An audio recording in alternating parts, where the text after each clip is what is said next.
It's time to do part 3. We're going to talk all about electrolytes. What are they? Why they are important? How do I get them? All that jazz.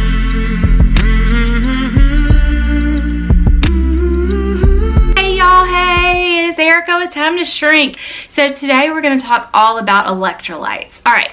Remember we had talked about macronutrients and what those were and why they're important and how to figure out what ours are and all of that stuff. We figured out our protein, we figured out our fat, we figured out our carbs, how much to have, where to get it from. We've already done that. The next thing we're going to talk about is our electrolytes. So I've got my little notes here, so I may look down sometimes. But electrolytes, basically it's just water-soluble nutrients. And that word water-soluble is really important. Because when we are on keto, our body is starting to get into ketosis. One of the things that happens is you will notice you're peeing all the freaking time. Whether you're hydrating well or not, you're going to be peeing. When you're in ketosis, your body starts dumping fluid out. The fluid that has caused you to be inflamed, that extra fluid in your joints, the extra fluid in your bloaty belly, the extra fluid in your swollen ankles or your puffy legs.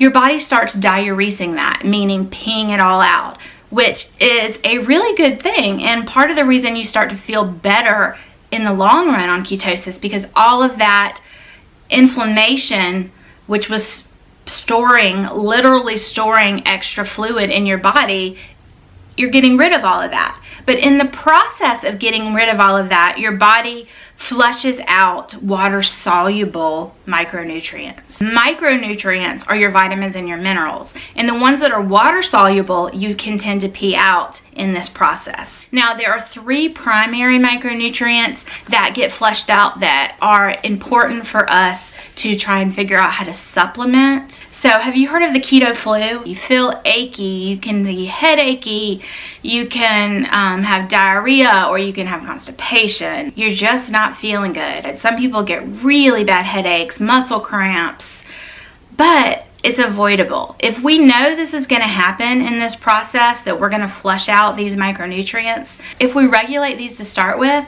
you're likely not going to have any keto flu symptoms at all. The 3 that we need are the sodium, the magnesium, and the potassium. We're going to talk about all of those. Sodium, you need about 5,000, which is about double the FDA requirement, or the FDA, RDA, whatever, I'm blanking. They say we need about 2,500, so you need about double when you're in ketosis. So sodium would be 5,000. Magnesium, we need about 300 milligrams to 700 milligrams. And truthfully, most Americans are a little low on magnesium without even knowing it. And then potassium, 1,000, a minimum of 1,000 a day, up to about 3,500. Potassium is one that if you get too much can have really, really detrimental effects to cardiac. So potassium is something we have to be super careful about supplementing, and we'll talk about that later. Then also you need to get a minimum of 64 ounces of water a day. We really need to hydrate during this time, okay? Because remember, your body's diuresing, peeing out all that extra, so we need to replenish. Okay, so sodium is the most important and the most likely keto flu culprit. So if you're feeling headachy, it's probably sodium. If you're feeling dizzy, it's probably sodium. Where do I get sodium? I suggest Himalayan sea salt. That is absolutely my favorite.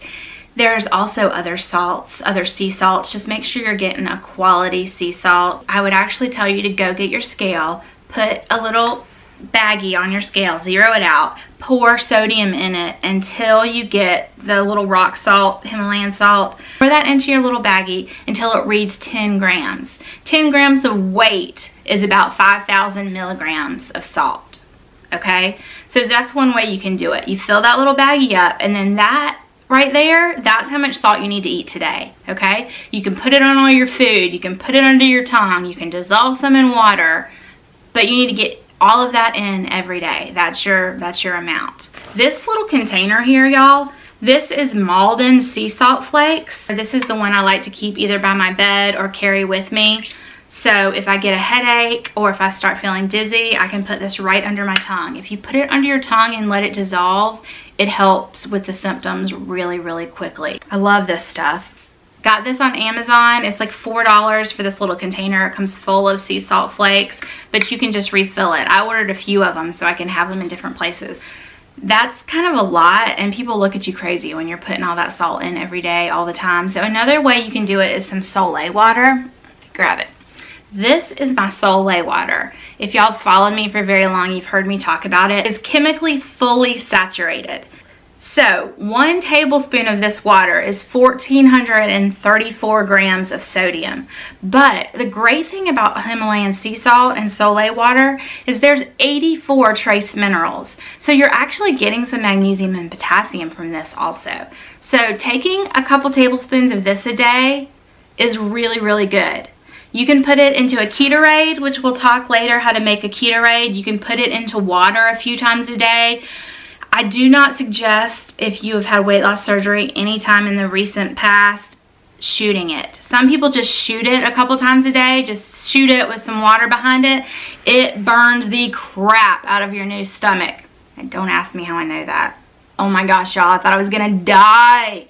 So I don't suggest shooting it. So a couple tablespoons of this a day is great. Another thing is a Zip Fizz. Zip Fizz has some sodium naturally, so you can use a combination of these things. Next is magnesium. The goal is 300 to 700, and if you are having achy, heavy legs, if you're having insomnia, if you're having constipation, headaches are another one with magnesium too. If you're having any of these things, probably low on magnesium, but also many people are low anyways. So if you have some of these symptoms, you may have just not realized you were low on magnesium.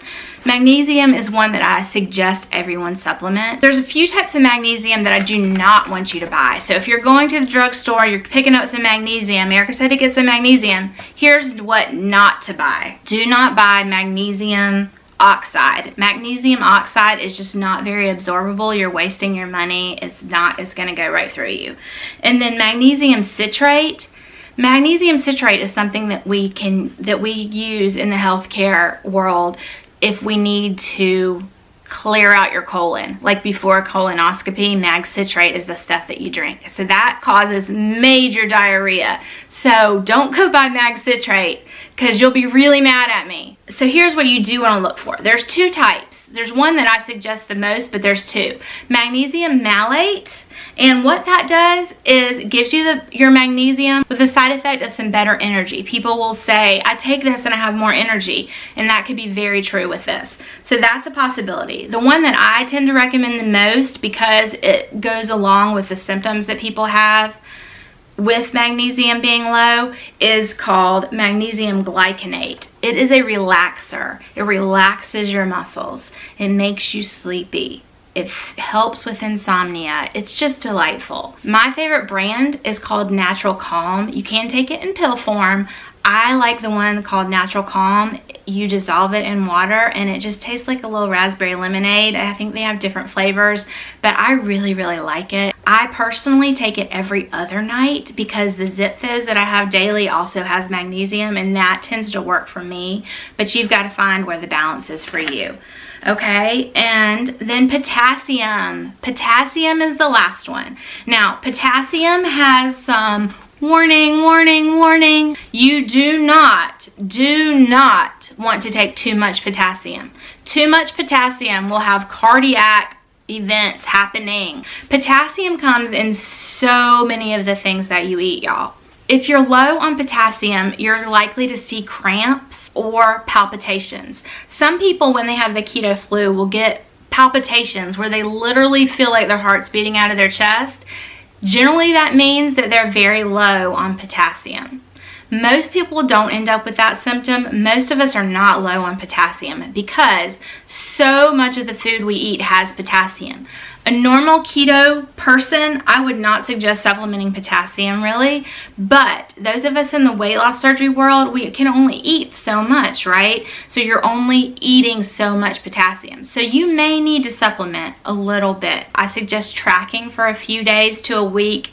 And again, the Chronometer app is one of my faves. It will show you how much potassium you're getting every single day and what you eat. You can click on the potassium, and it shows you where you got your potassium in each of your foods. chronometer is just amazing. And if you're not getting 1,000, then I would add in a little bit of potassium. You can get potassium from ZipFizz. I have 1 ZipFizz a day, and that's all the potassium supplementation that I personally need. If you don't want to try the ZipFizz, another way to supplement your potassium is no salt. No salt is a salt substitute that literally tastes like salt, but it's made up of potassium, and it has 640 milligrams per 1/4 of a teaspoon. So if you are going to make a Keto-aide drink, which we'll talk about in a bit, this is an ingredient that can go into it. You also can put this on some of your foods throughout the day. Again, you would need to measure your amounts and track it, because potassium we do not want too much of, right? So like I said, most of us don't need additional potassium, but some of us weight loss surgery patients will need a little bit more. So let's wrap it up. What is the easiest way to get all of this stuff in? In my opinion, ZipFizz. Y'all know I love my ZipFizz. Love my ZipFizz. ZipFizz. ZipFizz. All right, ZipFizz. It's awesome. ZipFizz is full of B vitamins, so it's supplementing our B vitamins, which is something as weight loss patients we need to supplement anyways. It has 2,500 B12, so that's some energy, helps with energy. It has some vitamin C, it has some calcium.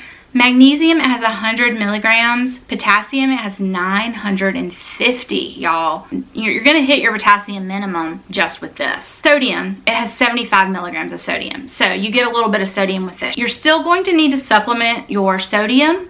You're still going to need to supplement your magnesium. If you have one of these a day, this is your potassium, y'all. You don't need another supplementation of potassium, okay? So 1 of these a day plus some salt. So, Soleil water. So there's lots of ways that we can get in all of this stuff, and then the natural calm also. Then the last thing is the Keto-aide. I'm going to tell you how to make some Keto-aide, okay? If you would like to make a drink for your supplement and you don't want to go the ZipFizz route, the ZipFizz are about $1 per thing. So they do add up. For me, I just see it as part of my supplementation, $30 a month, it's fine.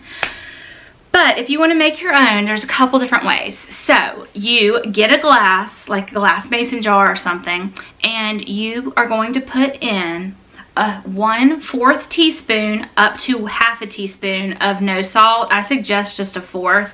1/4 teaspoon of no salt has 640 milligrams of potassium, which really should be plenty for supplementing because you're getting it from your food too. So 1/4 of this, and then you've made your Soleil water. You're going to put a tablespoon of this. So a tablespoon of Soleil water, 1/4 teaspoon of this.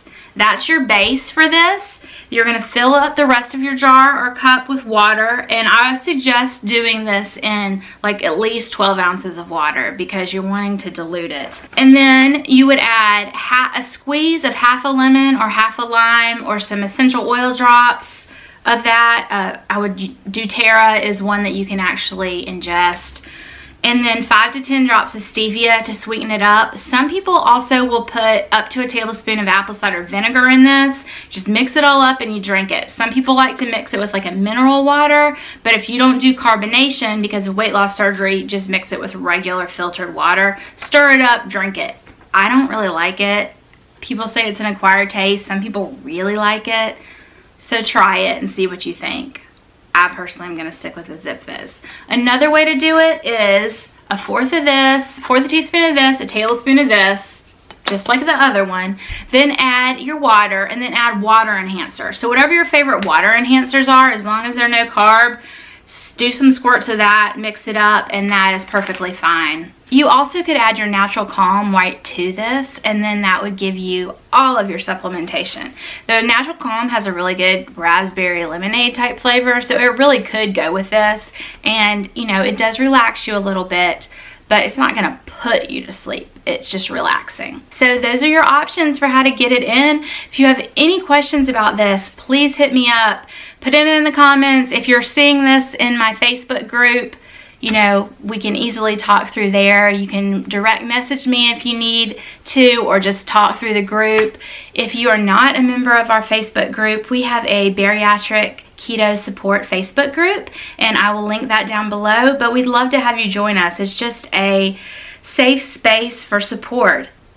The biggest rule is you must be kind. I will block anybody and everybody that's not kind. No food police. We're there for support. There are lots of different ways to achieve ketosis, and we are there to support each other. Anyways, if you'd like to join us, that would be awesome. If you're new to me and this is your first vlog, I would love for you to subscribe, hit that notification bell. I post at least a couple times a week, often more. See you soon.